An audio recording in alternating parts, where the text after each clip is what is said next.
Good evening, everybody, and welcome to another edition of the Guys Who Stare at Stats. I'm Cade Kennedy alongside Gray and Andrew Santangelo, and we have a lot to get into today. So before we get going, make sure to subscribe to the channel and like this video, and as always, enjoy. So as we get started on an exciting day, the NBA draft is tonight. The NHL had Game 4, Colorado defeating Tampa Bay. The College World Series just got over with a little bit ago with a Game 7 to get our championship series set up. So we have a lot to get to today, but as always, first, how are you two doing today? I can't really complain. Pretty much just been kind of looking forward to this, and obviously kind of see how the draft will turn out. But at least we finally got our finals for the College World Series for baseball, and two unexpected ones that no one thought would actually be there. Yeah, well, I mean, just a good day. Nothing really too exciting, nothing bad, so can't complain. Forgot my watch, so it feels weird all day. It just feels like I've been missing something all day. But no, I'm excited to dive into some of this stuff. Oh, and I will say that Game 4 was amazing for Avalanche and Lightning. It was amazing for everyone that wasn't a Tampa Bay fan. I know, that's why it was amazing. But we'll get into that in a little bit. But the first thing to talk about in our returning coverage of Texas is officially back until they aren't back. Arch Manning has officially committed to Texas. How much are they paying The him? number one recruit, probably a lot. Number one recruit in 2023 class. Peyton Manning's been seen at a lot of Texas events, and every time he shows up, they lose. So, I mean, hey, show up to every game. Show up to every game, Peyton. Yeah, he showed up to the OSU Texas game obviously last year in Austin, and he watched them blow that lead. Yeah, he was at the College World Series this year. For softball, he was there for baseball, and what do you know? Every time he showed up, they lost. He needs to make a nice trip up to Lawrence, Kansas this year for football. Kansas always beats Texas anyway. Yeah, well, I mean, they got to have double magic, I guess. Double. But, I mean, everything that is seemingly expected here, the main battle was going to be Georgia, Alabama, or Texas. Arch Manning sending out the tweet. Coach Sarkisian quote tweeting it saying the famous line of all gas, no brakes that Texas will continue to use for some reason. You would think after you go 5-7, you would just not do that again before getting memed to death. But here we are. So a potential situation that I've seen a lot of people talking about, you have Quinn Ewers this year for Texas. What happens if Texas goes like 9-3 or 8-4 in the regular season? And then you have Arch Manning coming. What do you do there? Because you have two 5-star quarterbacks. What do you do with that quarterback battle? Do you just let one of them transfer? Because that's more than likely what it seems like would happen. Well, that's a good problem to have. So, I mean, yeah, you let them transfer. Obviously, you take the good year you had that season then, and then you move on from there. I mean, you don't really have control in this time period on who transfers. I mean, the transfer portal's here, so you got to be careful with that anyway. So, I mean, again, it's a good problem to have. You have two 5-star quarterbacks, obviously, but in the end, yeah, you're right. One of them's going to want playing time, so one of them's most likely to move. And, I mean, unless if it's in conference, correct me if I'm wrong, but I don't think they have really much control on that. Well, I mean, there's also the scenario where Arch Manning decides to redshirt, though I don't think he'll want to do that. Getting there, he'll probably be trying to fight for that starting position, but never know. Quinn Ewers might get a total of 2 years at Texas before leaving, because if Arch Manning ever decided to redshirt, who knows? Yeah. I mean, for all I know, Arch Manning will want to play, and then you got to deal with a quarterback battle that who knows who that'll favor, because whoever loses out might transfer, or Arch Manning is willing to just go ahead and take a redshirt. Who knows? Yeah, I think with all the media hype around him and kind of, this is the next great Manning quarterback in the dynasty that they've created, I find it hard to believe he would take a red shirt. I just feel like it's one of those things where we've built all of this up. You're not going to take a year off. Not take a year off, but you get what I mean. You're not going to do that now. So I think it's just something kind of to think about as this college football season gets going in August. Like, you can have all that hype in it, doesn't really mean much of anything. Yeah. It's just a bunch of hot air until it actually pays off. That's pretty much just how all hype is. Unless you can live up to it, it's just a bunch of hot air. Yeah. But also Texas is back officially now for like the 5th time. There? And, I wouldn't even call it the 5th time. They've been saying that since after Mac Brown left. well, I mean, like, if we go down, like, official top 5 Texas is back moments, beating Georgia in the Sugar Bowl, playing OU close in 2019, playing OU close in 2020, playing OU close in 2021, having a 17-point lead on OSU for 1 minute in 2021. So I guess this would be number 6, unlike the Texas is back moments. Well, but, their Texas back moment, I think, probably started with them beating OU in the Red River.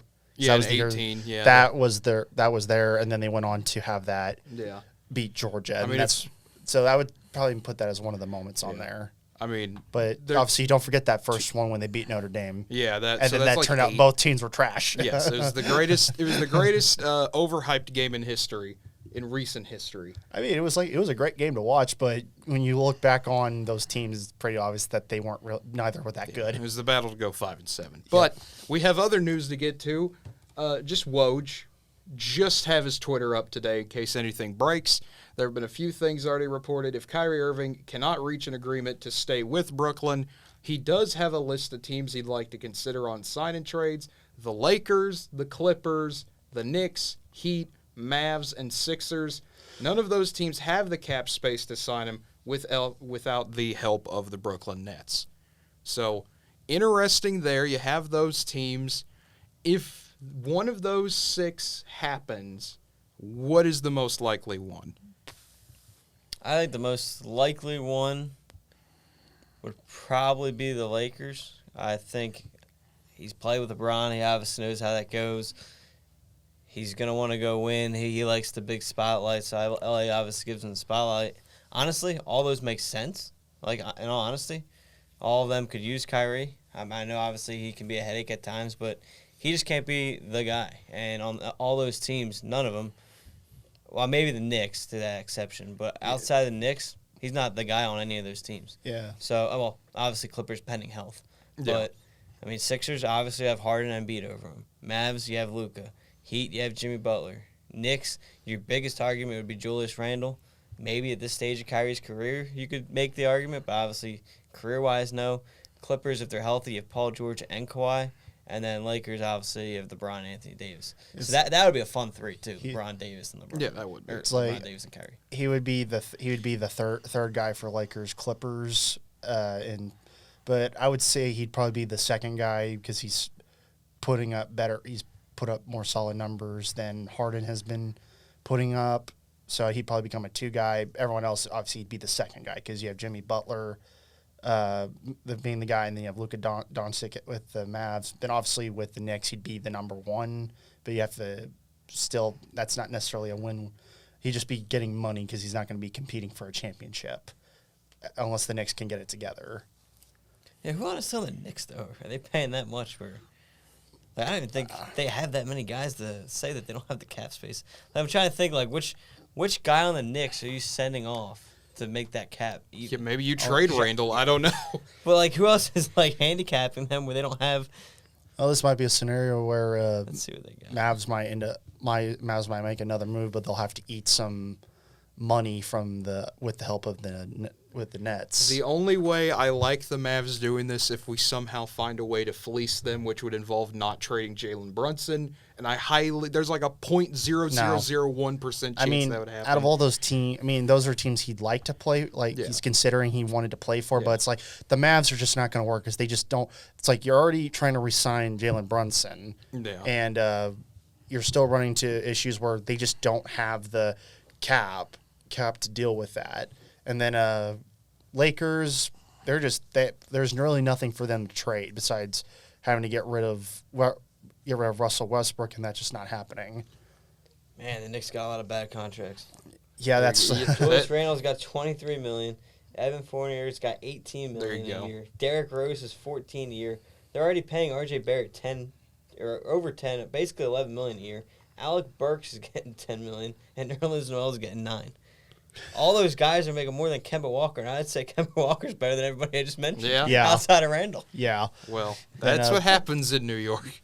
You got to get somebody to sign. I think out of all these teams, the Heat and Sixers Heat could probably make something work. they can make a Kyle Lowry trade, trade Kyle Lowry, but the Nets have to pay for a fair amount of the contract. I mean, I think for the Heat, I think for the Nets, you don't have to pay as much if you work with the Heat, but you still have to help them out. Yeah. But it's really hard to say with these other teams because they're not necessarily in the best spot to really to take them.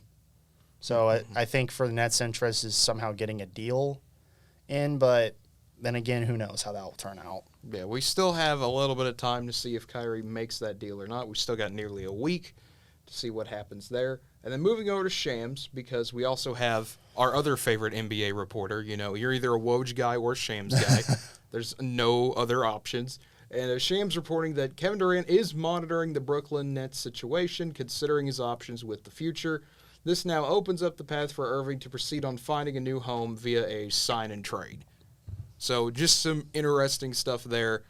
We might actually be seeing the death of the Nets. And what do you know? The second Ben Simmons gets traded there. Everything goes wrong. I wonder why. I wonder why. This might be, Cade, you might have said it to me when I first got here. It might have been right when I was leaving the office. But you also got to be careful with this because this doesn't mean Durant's ready to get out. Correct. He's also willing to see what the Nets' plan is once Kyrie is gone. So if they have a good plan to replace Kyrie and company, you could still get Kevin Durant. That's gonna be a hard thing to replace, though. Well, not really. I mean, if you trade Kyrie and you're able to get Jalen Brunson in that deal, if you're going to get a Tyrese Maxey from the Sixers and a Tobias Harris in that deal, I mean, you're shaping up pretty good. So Kyrie's good. It's not like Kyrie's going to give you nothing. Kyrie's going to bring in some pretty good pieces and open up cap space to sign a ton in free agency. I'm just not sure how. It's mainly how those players will initially turn out because Jalen Brunson's been playing solid for the Mavs, but not necessarily it wasn't really their number 2 guy. He was the number 2 guy. Once Tim I'm talking Hardaway about got I'm talking hurt. about when everyone's at full strength. He's not that number 2 guy. Yeah, we'll have to see how next year works for Dallas. But with the way he played in the postseason, he very well could be the number 2 guy. Just the way the Mavs kind of fluctuate and kind of lived and died with trades and injuries. Of course, there can't be a number 2 guy when everyone's playing their own third of the season. Well, my point is too. You don't have to get a number 2 guy. If hypothetically, let's say you trade Kyrie, you open up all that space. You're bringing in. Let's just say Jalen Brunson. Let's say Kyrie goes to the Mavs for Jalen Brunson, another contract piece. But again, you're going to open up a ton of a ton of cap space. So anyway, the spot here is. First off, you have Ben Simmons coming back. And I know it's funny to rip on him and make fun of him, but in reality, we got to remember he's still an All-NBA player and an All-Star, so he's still going to solidify that defense. And again, it all depends on what they get. If you bring in a Kyle Lowry and a Duncan Robinson from the Heat, and you're going to roll out Kyle Lowry, Duncan Robinson, Durant, you re-sign Andre Drummond as your center, that's still a pretty good team, especially in the East. Yeah. It'll be interesting to see how this works out for the Nets. And then Evan Sittery reporting that DeAndre Ayton reportedly would embrace forming a new dynamic duo with Cade Cunningham on the Pistons per the Stein line. Probably could see some form of trade happening. Yeah, this very well could happen, I think, in the near future. This could happen as soon as tonight even, with how Phoenix is trying to get something done. It sounds like they want a deal done. I could see the Ayton trade being pulled tonight. It very well could happen. Well, you know where the Detroit's at. So if you're the Suns, you're saying, give me number 5. And then you can maybe you're not going to find another DeAndre Ayton right away, but someone that might be able to come close to it. And, listen, as far as being paired with Cade Cunningham, obviously he's a young player. He probably would have won Rookie of the Year if he didn't get off to a slow month. That first month was a little rough for him, kind of transitioning, and then he took off. So without that, he's probably your Rookie of the Year. So, I don't blame DeAndre Ayton wanting to pair with a guy like that. Especially there's a lot of, obviously, the upside for Cade, especially if Cade can keep up that momentum, which I believe he will be able to for the least next 5 to 8 years. I think that'd be a great dynamic duo for probably I'd say about for that 5-year run there together, because Cade was probably never going to leave Detroit unless he regresses really badly. No, I completely agree. Flipping that to the Pistons side, my concern if I'm Detroit, though, is, it's going to take more than that. Yeah. Obviously, just the number 5, they get a guy like DeAndre Ayton. Yeah. So my concern is how much else are you giving up? Because don't forget, you already got rid of Grant. So Cade, I know Cade and Aiden are both on the younger side. Yeah. But you got to be careful. Both their obviously DeAndre Ayton's contract's up soon. Cade, you already used a year, so how much is he going to be willing to stay in Detroit? I mean, you'll have 3 years left on that rookie deal.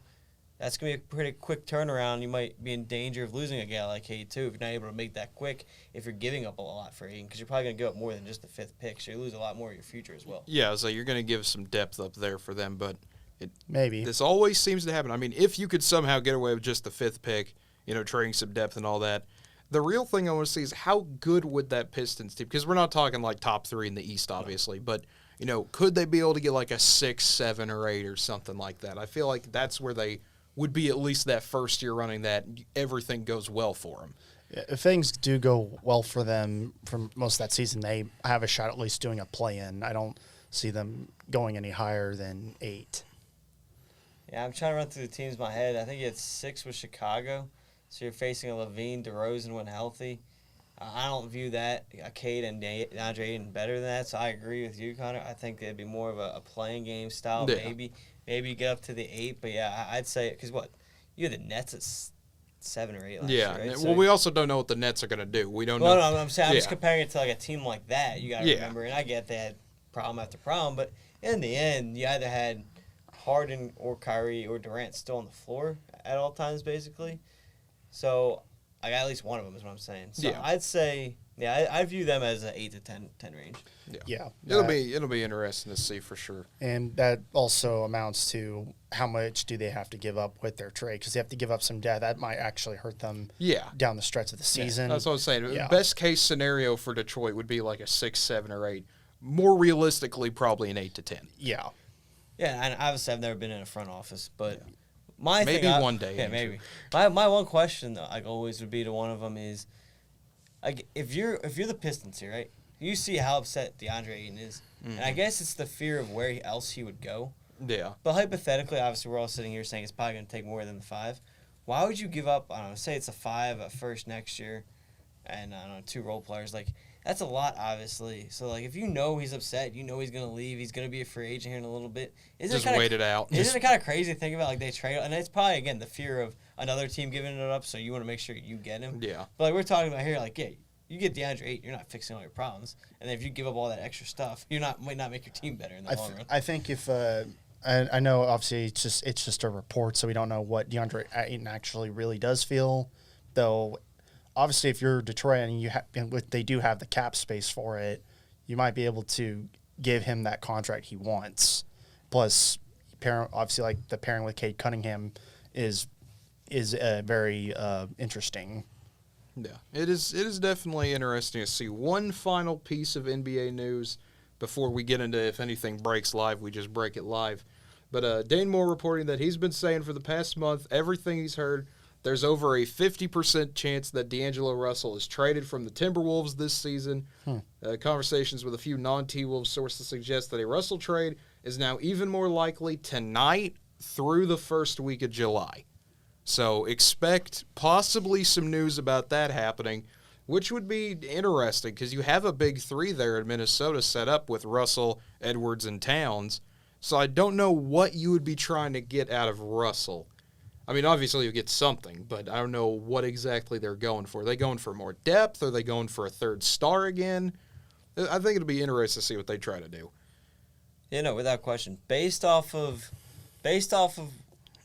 his past history, something tells me there's a problem inside the locker room. Probably. Like you said, Cade, they already they've shaped up a big 3. You had a big run in terms of Minnesota. You got to the postseason last year. It seems like an odd timing, especially the day of the draft. It could just be a rumor because that's what happens on draft day. Or, here again, to me, this tells me something's a little iffy behind the scenes. We've seen that with Russell in the past. I'm surprised it doesn't tell you like who would be interested. I would see a lot of his suitors very similar to Kyrie. And honestly, I don't know if you guys disagree with me, but I'd say throw those same teams up in the Clippers, the Lakers, the Sixers, the Mavs, Knicks and Heat. Yeah. Those would be my honestly top suitors for him too. In terms of contract, wouldn't D'Angelo Russell's be more favorable to teams because it's not as big, or is he on a max? Off the top of my head, I'd say I have to agree with you. Because I mean, like, yeah, he's a great player, but I don't think he's ever been given a big contract. I know there was like the whole when he was with the Nets. I know he signed a big contract with the Warriors, and then he was with the Warriors for like a year, and then found his way in Minnesota, and that's how we got the Wiggins trade. But I really don't know. I mean, like you said, Andrew, it's probably a locker room thing. But how about that storyline? Instead of Kyrie reuniting with LeBron, how about Russell returns to L.A.? You also got an interesting storyline there. If I'm L.A., I'd rather Russell. I mean, honestly, like Connor said, I mean, I think he'll be a little cheaper. The package you have to give up is probably a little less. And then you get Westbrook and Beverly on the same team for 1 minute. He's on 4 years, $117 million, so he's basically getting 28. Well, he'll get 28. He got 28 the first 2 years. These next 2 years, he's going to get 30 and 31. Okay, so a little bit cheaper than Kyrie. Because isn't like Kyrie like around over 35 or something like that? Yeah. And then he's a free agent in 2023. So that is a downside to this. You don't have much team control over him. Because he'll be a free agent after next season, 2022, 2023. Yeah. Yep. Bit of a downside there. But now it's time to talk a little bit about hockey. 3-2, Colorado beating Tampa Bay in Game 4. The Avs holding on and doing what they do best. Just playing aggressive and playing to win. And that's what they got to do in another OT win for the Avs, officially 1 game away from a Stanley Cup. You know, it's amazing how the start of the game versus how it ended. On the aggressiveness of both teams, it flip-flopped. Yes. Because Tampa, I remember they were saying, like, they had, like, it was like 9 shots on goal to 2 in favor of Tampa. And that kept rising up as the first period ended. Yeah, at one point it was like 17-4 or something. Yeah, it was insane. bad. And then Colorado obviously changed that in the second period where they scored, but they're still down 2-1.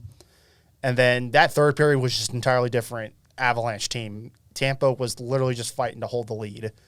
And obviously they failed. And then, my goodness, that overtime period was amazing. Just the constant aggressiveness by both teams. Mainly, Avs were obviously very aggressive in that category, but gosh darn, that was a fun game to watch. And then Nazem Kadri, first game back, wins the game for the Avs, getting one of the weirdest goals of all time where it bounces off Vasilevsky and gets stuck in the top of the net. And it got stuck, so the sensor never triggered the goal.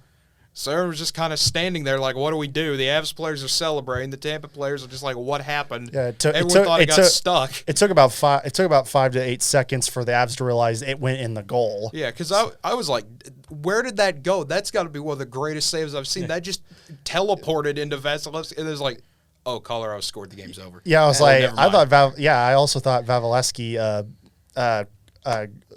made a save on that. I was like, wait, what's going on? Why did everyone stop moving? And then all of a sudden, I was thinking that, he stopped it. And then I saw the Avs celebrate. I'm like, oh, my God, that actually went in the goal. Yeah. I think he thought he saved it. Yeah. I mean, he obviously felt it hit him, and then I think he thought he trapped it underneath his arm or something because he was laying there. Everybody was looking around, so nobody really knew who was in until, the Avs kind of just circled around each other. But I think the – like you said, the Lightning off to a fast start. I think you're seeing the 3 years in the finals start to hit them. They're never gonna agree to it, but they look a little bit slower than I'm used to watching Tampa Bay Lightning look. I think the track and the wear on them is starting to get up to them. They just look a little bit slower than usual, and obviously that's not going to go well in Colorado because from probably halfway through the third period to the end of the game, it was all Avalanche. I mean, it was taking a lot of great Tampa Bay saves and a lot of Tampa Bay defensive stops to keep that game going. So to me, it was only a matter of time. And, of course, unfortunately, it ends on controversy too. Yeah. And one thing that was really odd is obviously for first time in the series, Tampa actually led in shots, but they they lost on the hits aspect, which is usually there in favor of them. Yeah, so they flipped. And then they pretty much evened up on everything and it was not a lot of penalties, not a lot of power plays. Yeah, it was a combined 8 penalty minutes in the entire game for both teams. Like you said, Connor, 41-29, the hits favoring the Avs.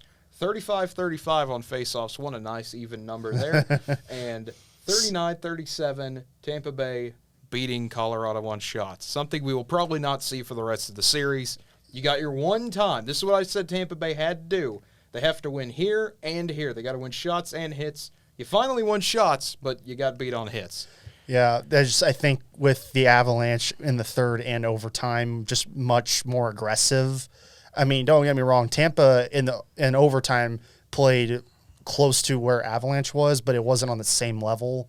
But because that third period, Tampa was just trying everything they could, was playing very defensive, despite the fact it was like you needed another goal to keep the Avalanche out of reach, and obviously didn't happen.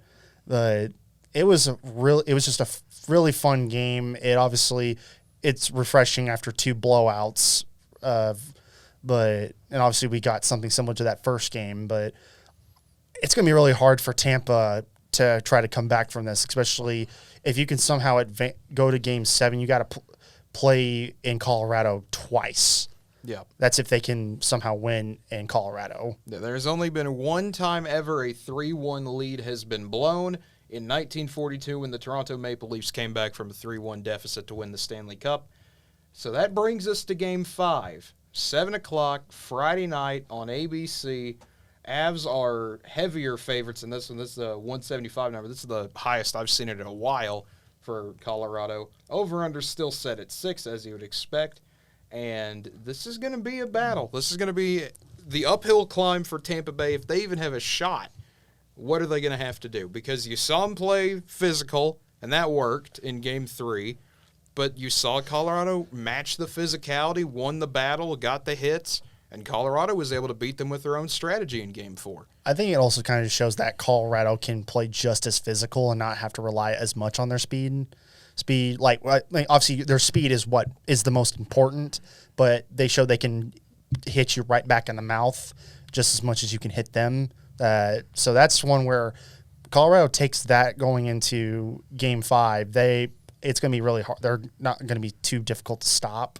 But obviously, Vasilevsky had a brilliant night in regards to his goalkeeping and the defense on both sides stepped up big time after both squads had really a lot of issues on the defensive side for Game 2 and 3. Obviously, flip-flopping, but it's going to be more interesting with the goalie matchup in regards to can Vasilevsky still do what he did in Game 4 because he played really well, and then obviously Kemper was going to have to try to match that because I feel like out of the two, he's not the best. Kemper's not the best goalie, but he did enough to avoid really any issues. Yeah, also when you have that offense behind you, you can afford to let a few slip in. You can give up 3 if your team's going to score 7.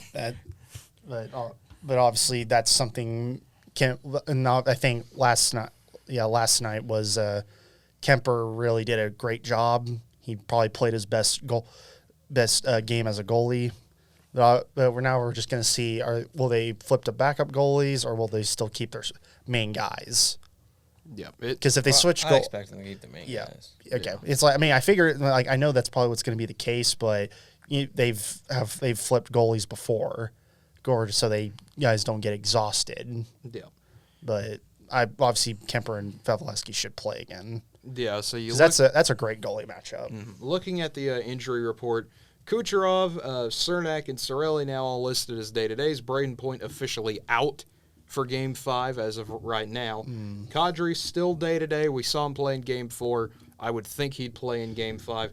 And Burakovsky also listed as out. Yeah, Kadri probably won't. Obviously, he'll play, but either they'll probably not have him out there as much or they'll give him his regular minutes. Yep.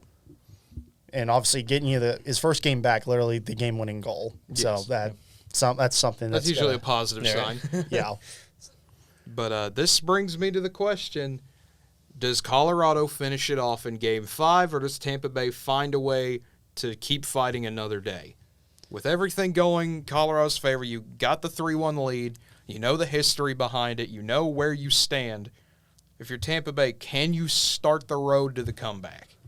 Can you start it? Yes. But does it happen? No, I don't think it happens. Colorado's going to go back home. They'll take advantage of the home ice.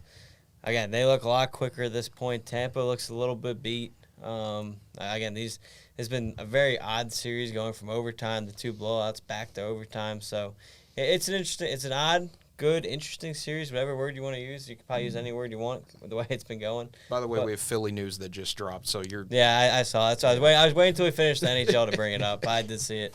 I think Colorado will finish this series off. I think it's going to be similar to Game 4, though. I know it's been a lot of high-scoring stuff, but I think the defense and the goalies have started to figure things out here recently in these last few games. So I'll go. I think Colorado finishes out, and I'll say a similar score around the 3-2, 4-2 range. I would say in regards to how Colorado has been playing throughout the whole series, they're going to go back to how they played games 1 through 3 and have the shots advantage. They're going to be more aggressive because obviously they're much more aggressive at home. And they're just going to be so hard to stop. I mean, you have single-digit losses for their entire home run. So obviously they're going to be too difficult to stop in my opinion. Obviously Vasilevsky and Cooper are going to have a great goalie matchup. I think Vasilevsky will give his heart out there and give the best performance he can. But in the end of the day, it will not be enough to prevent like maybe 4 goals. Because I think the defense for Tampa is just going to get ran out the building. That's just, I mean, it's like I also expect Tampa to try to match them in the offense, which they can in some aspects, but Colorado's going to be too much for them. I think Colorado will finish it off the series and win their first Stanley Cup since 2001. Yeah, I think Colorado finishes it off. I wouldn't be surprised if you see the Avs get a goal or two in the first period if it just snowballs from there. And you see Colorado try to get back to that 7-0 game we saw in Game 2. I don't think it will happen.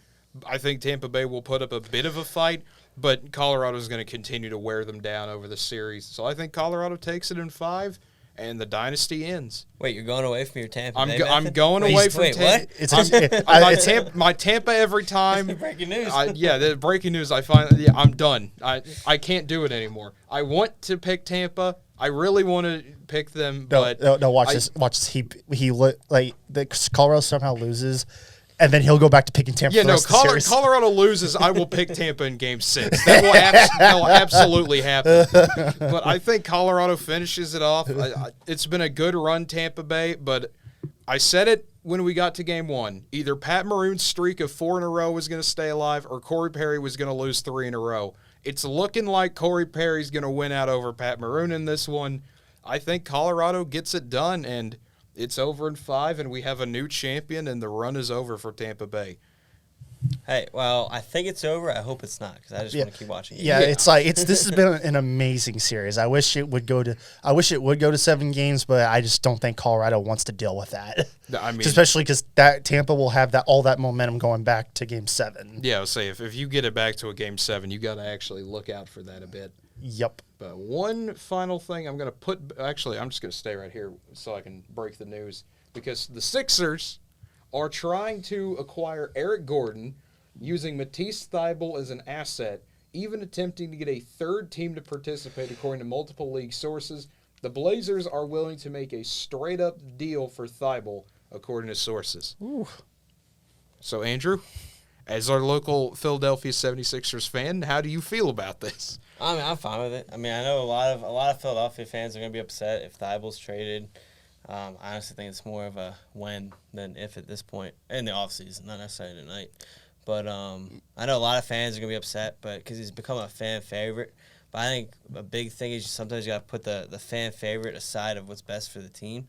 And I think, obviously it's always nice getting some young guys and, again, having that fan favorite. But at this point, the young bench hasn't worked. So at this point, you have to find a way to go get some veteran bench pieces on the team, even if it's older. Now's the time to go in for those 2 old bench pieces and go after the win, kind of like you saw the Bucks. In the long run, it didn't work for the Heat, but you saw the Heat do with Tucker, and he helped both those teams out going on playoff runs. So I think that's what the Sixers are looking for here with Eric Gordon or even possibly Tucker that they've been linked to this offseason. So that's what the Sixers are going to go for this offseason, and I think that's the first step there with Gordon. I do say it's interesting that the Blazers are willing to do a straight up for Thybulle because, Gordon's on the Rockets, so I'm curious who on Portland's side they're trying to go on for the Thybulle.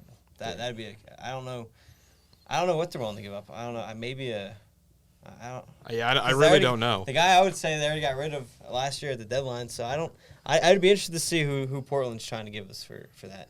Yeah, I really don't know either. I did see a funny comment that I don't know if you'll agree with this, Andrew, but the Philadelphia Rockets may or not be in order. I mean, you got James Harden, you got Eric Gordon, you're going after P.J. Tucker. All you need is Chris Paul and Clint Capella, and you're on your way. Well, we didn't get Gordon yet. It's just a rumor. If you get Gordon, and P.J. Tucker, we know the GM is president of operations. Yeah, the GM, but is the former Rocket. Yes, it's more.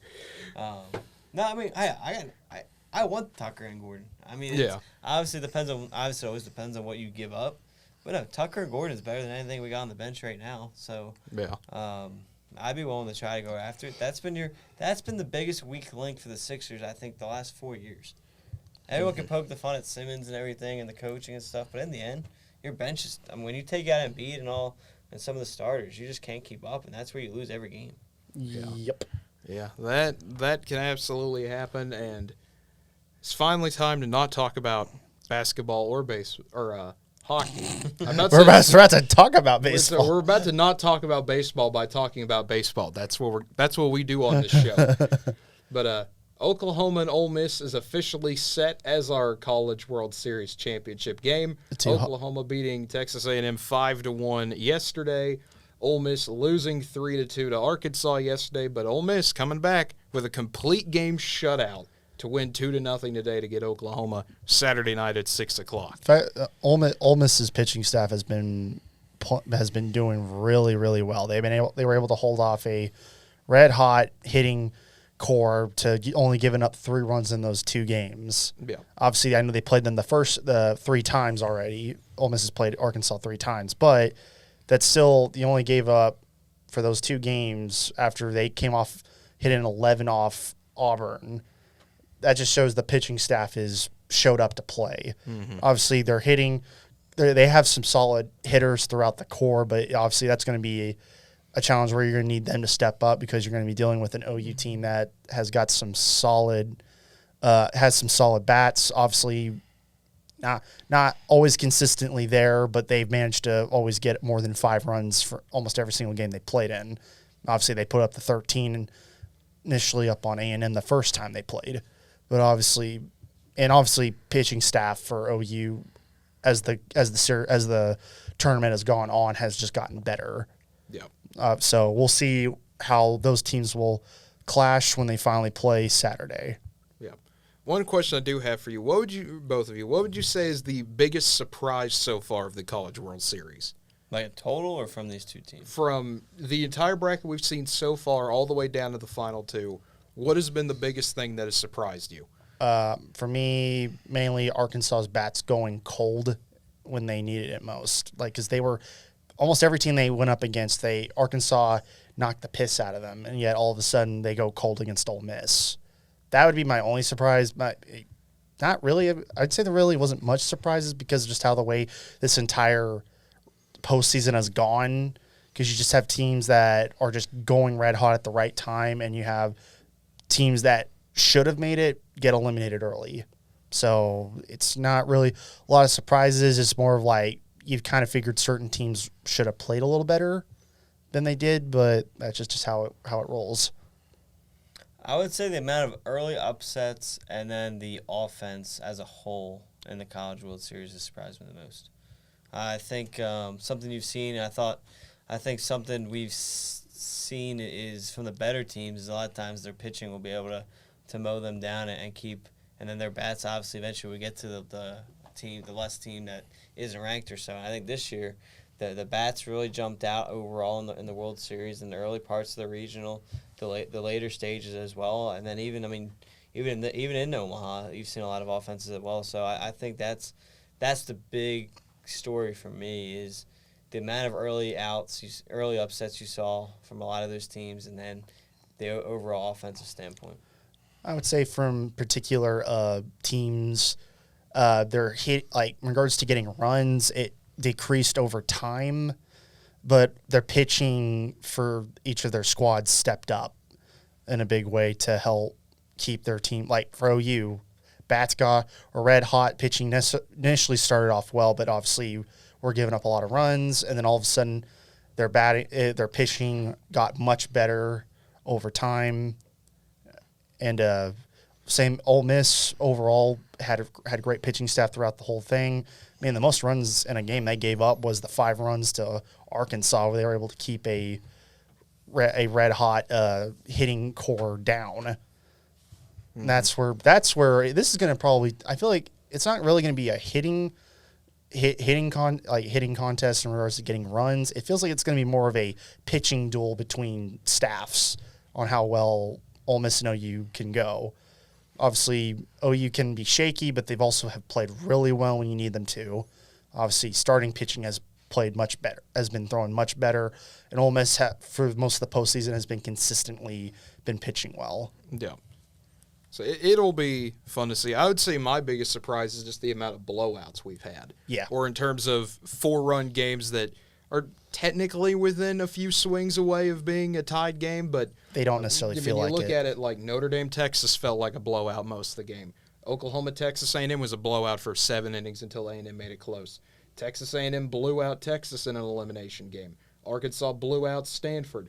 Auburn, it felt like blew out Stanford. Yes, it was 6-2, but it didn't really feel like 6-2. Stanford really didn't really do much of anything. Yeah, they really did. Besides their 2 runs, they couldn't really do anything. Look here, Ole Miss blows out Arkansas, then Arkansas blew out Auburn. We finally got 2 good games back-to-back with Ole Miss and Arkansas, but OU did the same thing to Notre Dame and the same thing to A&M. They kind of just didn't blow them out of the water, but did enough and just put their foot down pitching-wise. You're not coming back in this game. I mean, OU jumped up for A&M for that final one in that top of the bracket. Jumped up 3-0, got a big 3-run home run early.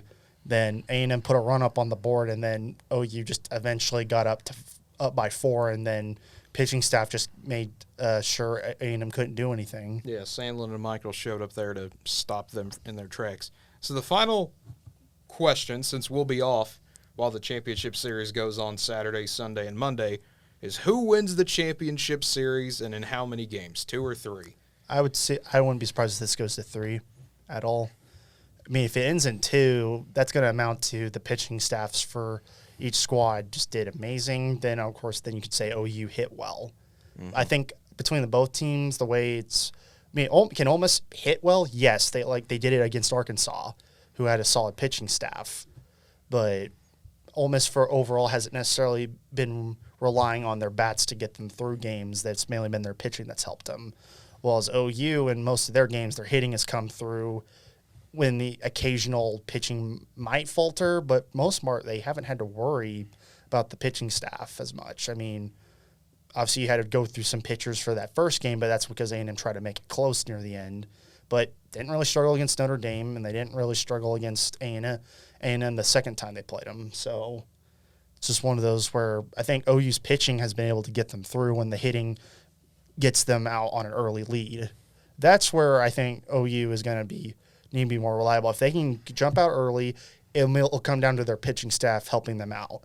But if their pitching staff falters, expect Ole Miss to make that a game right away or overtake them. It's really hard to favor because both teams are playing red hot. So regardless of the outcome, I think it's going to go 3 games. I think regardless of who wins, it's going to go 3. I'm going to pick Oklahoma in 3. I like their team top to bottom better than Ole Miss's.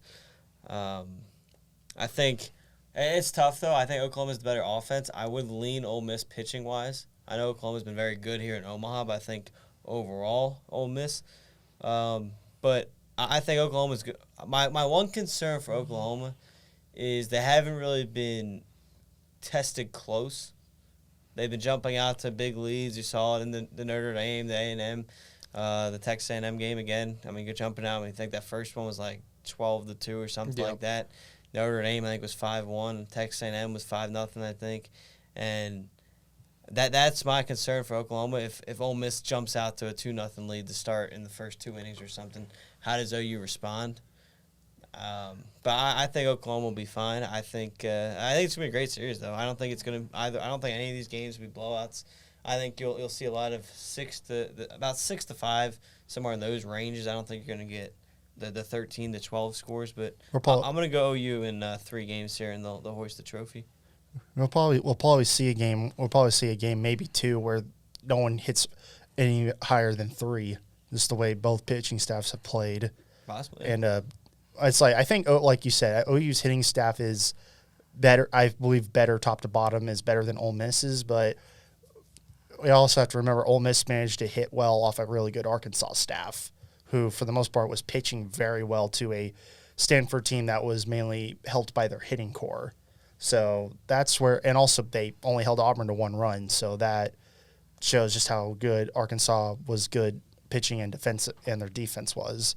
But I think for this one, I'll be the odd one out here because I know who Cade's going to pick. But I'm going to pick Ole Miss in 3. I think Ole Miss's pitching will be too much for OU to overcome. I think Ole Miss in the 2 games they need to win will squeeze them out. All right. Well, like you said, you're correct. You do know who I'm going to pick. I'm going to pick Oklahoma to beat Ole Miss. I think in 3 games, of course. I don't think it's going to – if it's a 2-game sweep, I will be shocked either way. I think Oklahoma got the biggest break they possibly could in Arkansas beating Ole Miss in Game 6 of their bracket. Because now Oklahoma will throw Jake Bennett Game 1. Ole Miss is not going to be able to throw their ace. He just threw the game of his life, basically. He threw a complete game shutout. You probably won't see him until maybe late Game 2 or pitching Game 3. You might see him as a relief guy in Game 2 or something like that. But I think Oklahoma will find a way to take Game 1. Ole Miss has had some good pitching. But to me, they kind of remind me of Notre Dame in the way they're built, that if their bats get hot, it's going to be a rough day for you with how their pitching can play.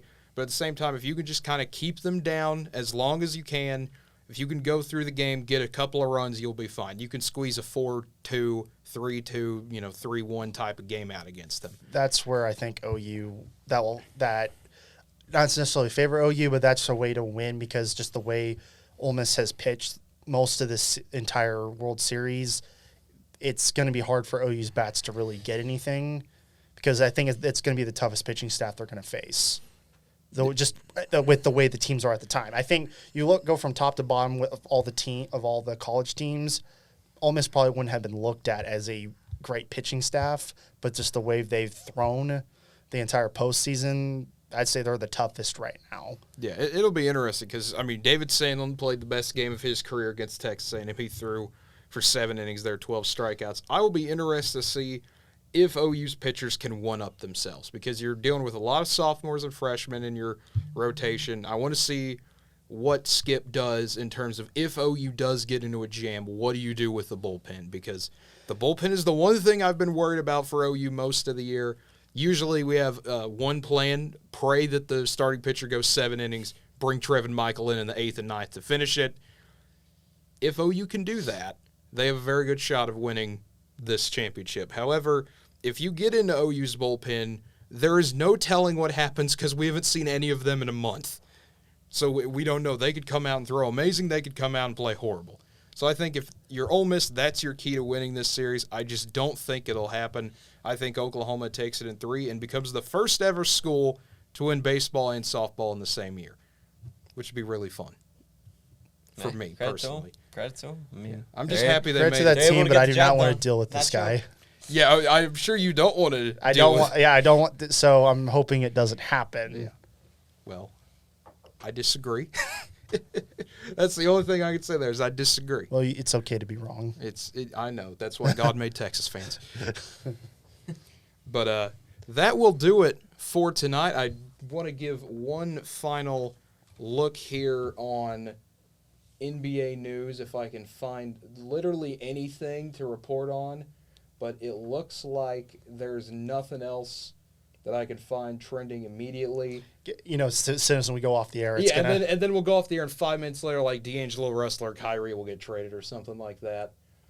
I did see last night that the Blazers were highly willing to give up the 7th pick. Yeah, I did. I saw they were trying to give it to who was it? Was it Toronto?